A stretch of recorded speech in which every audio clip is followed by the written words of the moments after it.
We hebben met z'n allen afgepraat dat we in 2027 voldaan moeten aan de Europese kaderrichtlijn wetter. Nou, en een van de dingen die daarbij hebben is het aanlezen van natuurvriendelijke oevers. En dat heeft zijn nut al bewezen, want wij hebben het al in hele protte plakken hier in onze provincie Dieren en ook in dit gebied. En wij zorgen daar gewoon meer insecten leven, meer planten en dat het wetter schinnen wordt, dus een betere wetterkwaliteit. En dit is een van de laatste projecten die we nog uitvoeren moeten hier en dan hebben we weer een heel stuk klaar.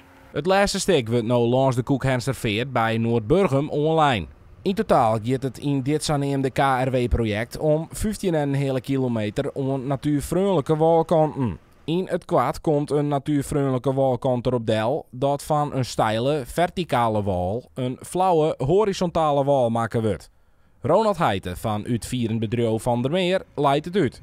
Als je een steile rand hebt, heb je minder waterraakvlakken, zeg maar. Dus minder dimensie met beestjes, planten. Planten kunnen op een rechtstuk niet groeien. Hoe flauwer je het teluut maakt, hoe verschillende waterdieptes je dus ook hebt. De insteek van het teluut is 0 centimeter. Hoe verder je het water in gaat, afhankelijk van je teluut, is steeds flauwer. Dus ook meer diepgang en minder diepgang. En doordat je verschillende variaties hebt, krijg je meer verschillende plantengroei, meer verschillende beestjes en meer verschillende insecten. Omdat alles op verschillende hoogtes groeit. Niet alles groeit op één watergang. En daardoor is het beter om alles natuurvriendelijk en flauwer te laten maken. Daar komt bij dat de tijd van het jaar om dit soort van werkzaamheden uit te vieren echt prima is en zij op dit stuit net in het paard zitten. De kunst is altijd om het alles met mooi weer uit te voeren en zo droog mogelijk. En daar we hier niet zijn in de natste tijd van het jaar.